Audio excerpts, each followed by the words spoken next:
That's better. Oh, maybe not.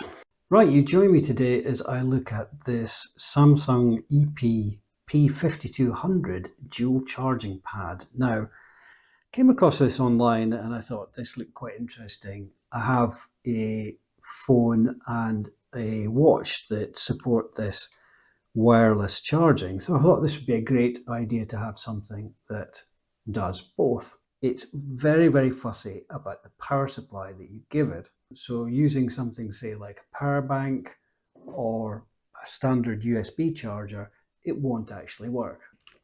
And we shall attempt to show you. Now, I've actually already taken the back off of this because I started having a look at it. As you can see, there should be two flashing lights here, but there is nothing. I'll show you what it should do because I can get the other one that is working. And here it is. Now I'm wearing gloves because this one is extremely sticky. The rubber is starting to break down quite a bit. This was actually the standard charger that it comes with. If I plug this in, you'll see we get continuous orange flashing lights. That's because this is the wrong charger. This doesn't output 12 volts. Now, if we use this one, which is the official Samsung charger, this is the EP-T300, which is the one that should be supplied with this. Let's try that now. Plug it in. And there you go, the lights have gone off. And if I get a phone, you can see it's come on. I don't think this phone is powered on actually. Yeah, so you can see it's got a little charging symbol, so it is actually charging. So this one fully works. So what's the problem going to be? Well, I think it's going to be something in this power section here. Let's just zoom in a bit. I think what we're going to do is we'll take this off, we'll take the fan off, and then let's have a look around here, see if anything's blown, see where the voltage is going.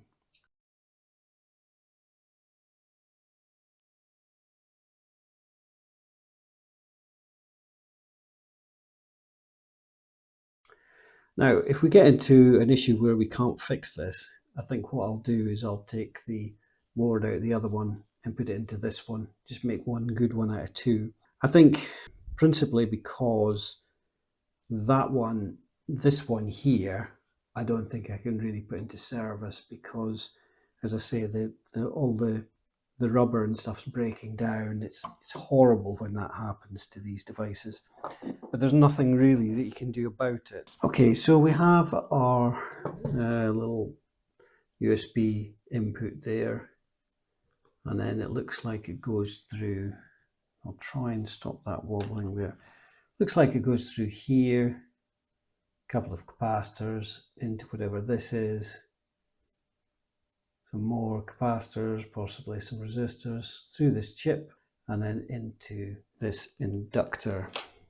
Okay, so I'm going to power this up. Let's see what we get. So we are getting 5 volts there. And 5 volts there. It comes into, I don't know what that is. I wonder if that's ground. There's 5 volts. Let's move it along a bit. So that's obviously, so there, 5 volts. Anything on this side?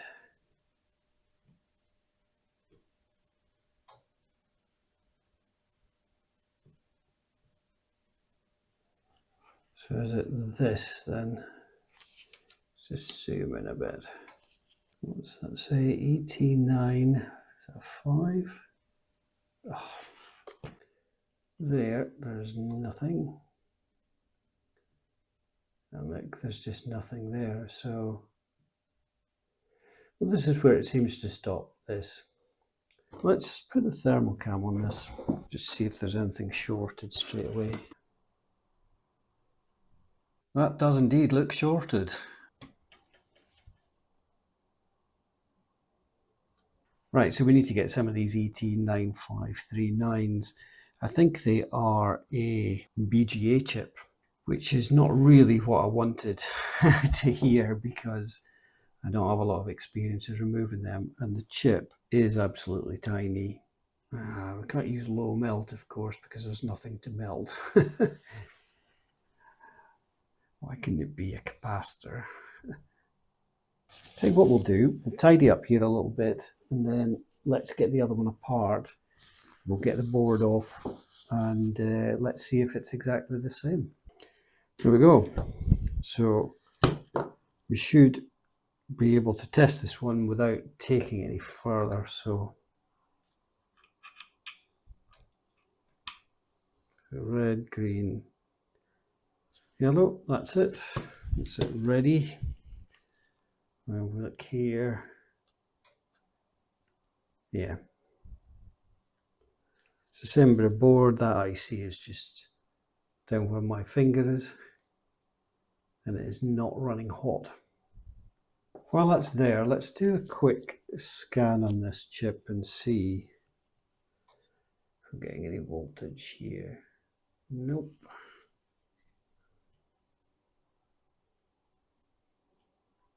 Oh, no. Nothing there. We should get 5 volts there.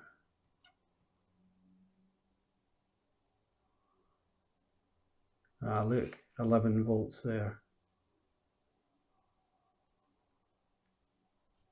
And then here, 5.3. 5.3. Should have 11 volts there as well. This one, 8.5. 5.3. So there's 0. So definitely coming out of it, there should be 12 volts onto that capacitor. Right, what I think I might do for the moment is get this one off of here and put this board into this one, and then I'll make this one a good one. And then when we get the ICs, we can fix this one up. Let's do that now.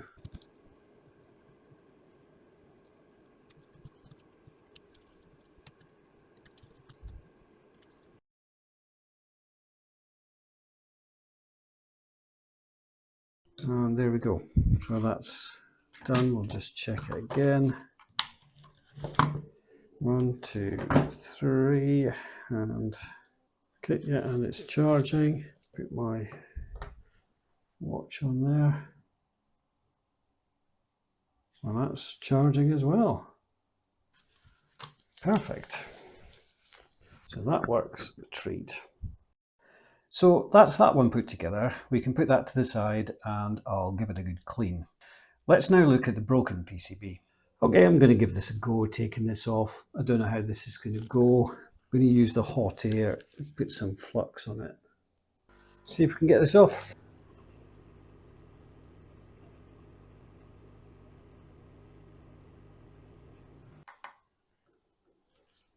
Just clean it up a bit.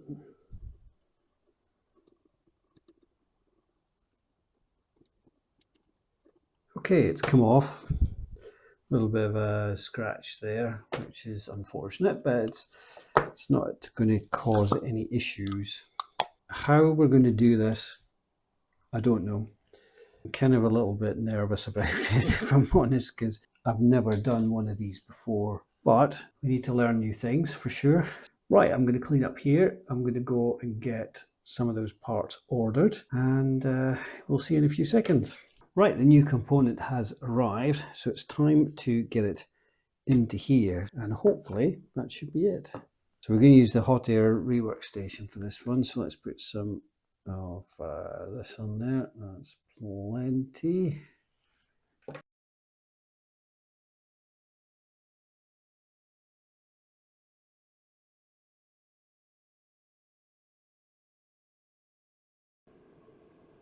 Okay, done.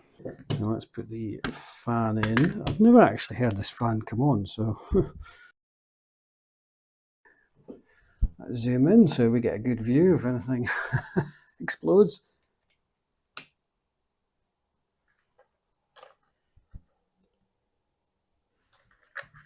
I didn't see any lights, but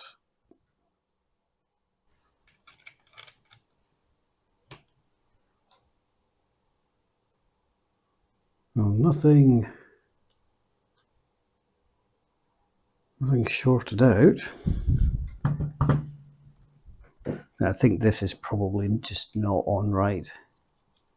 Yeah, it's that thing where it's just, it looks like it's on, but it's not actually. So a little bit more heat, I think.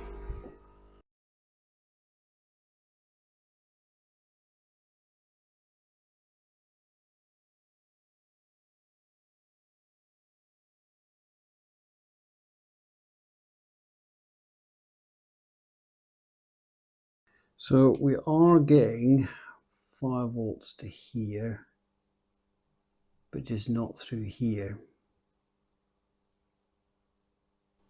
And then nothing here, so nothing at the inductor. We should be getting 5 volts there and about 8 volts there, but we're getting nothing. So this is still not working. I'm kind of lost at this point because, I mean, it could be that some of the solder's gone together and is shortened out. It could be the chip's no good. Just don't know. I think it's time to retire for the evening and try it again in the morning. So we now have the new ICs. I got 2 different types from 2 different sellers. Usually that's something I do if I'm buying ICs. I'll buy a pack of 10 from one seller and a pack of 10 from another seller. So we have the ET9539L, not sure what the L means, and we've got the ET9539, which was the original one that was on there. Right, so that's the base of it. As you can see, it's got all the solder balls ready on there. So I think what I need to do is take this one off and then clean it all, and then we'll use the solder from there. I think that was the problem previously, that when I put it all together, I put solder on the board as well as the unit, and I think there's too much solder and it's a couple of the points are soldered together. That's what we need to remove.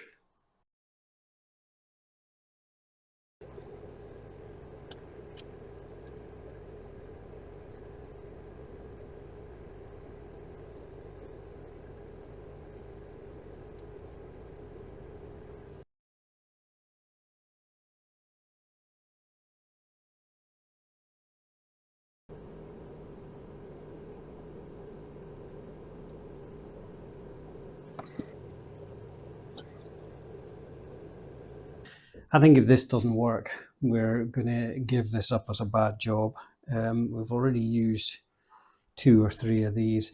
We could maybe put new solder balls on there, but that's way beyond my skill level. I just don't have the skills at the moment to do that. So I'm really hoping that this will spring into life.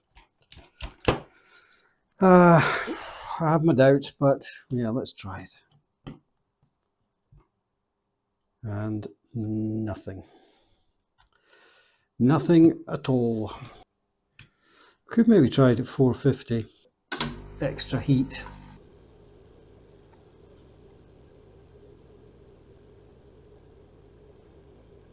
It's definitely moved there. Let's just push down on this.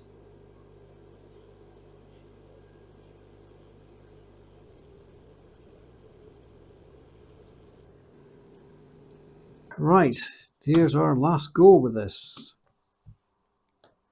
And nothing. It's definitely that chip. For whatever reason, I can't seem to get it to either sit right or be on there properly. I think I just have reached my limit of my ability with that.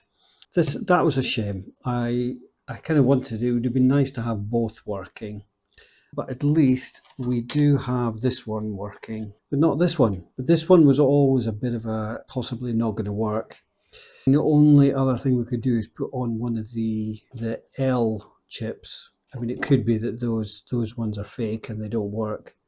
I mean, it would be quite simple. I mean, we're here now. We might as well put on one of them. I've only got 2 left. Let's do it. Nothing ventured. Some more flux on here. This is definitely our last roll of the dice with this though.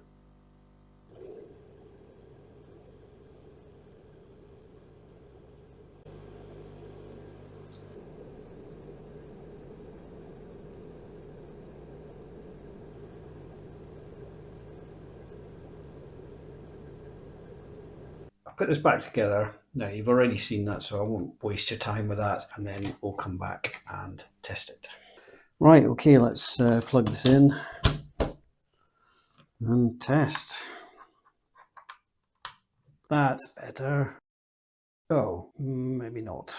For a brief moment there, I thought that we had actually fixed it, but no.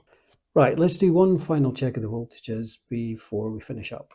So we're seeing 5 volts there when we should be seeing 12, and we're seeing 7 volts there when we should be seeing 8. So all the voltages are down. Right, so we've come to the end of this repair, sadly, and another no fix. So my suspicion is that when I've put that chip on, you know, there's too much solder or too much heat or something, and the chip doesn't work. I mean, it might be that it's not a genuine chip. I don't know. It's very difficult to tell. But we're not getting the 12 volts, and I think that's why we're getting that kind of weird flashing lights on the device when we try and power it up. However, we've kind of got this one working now. This one's in service and is doing a grand job. I'll probably stick this in the parts bin. I don't like throwing stuff like this out, because potentially this can be used to fix something in the future. But there we go. So sad that we didn't get it working, but we managed to improve the quality of this one a little bit. So that's something. Right, we'll leave it there for today. Thanks for watching. See you in the next one.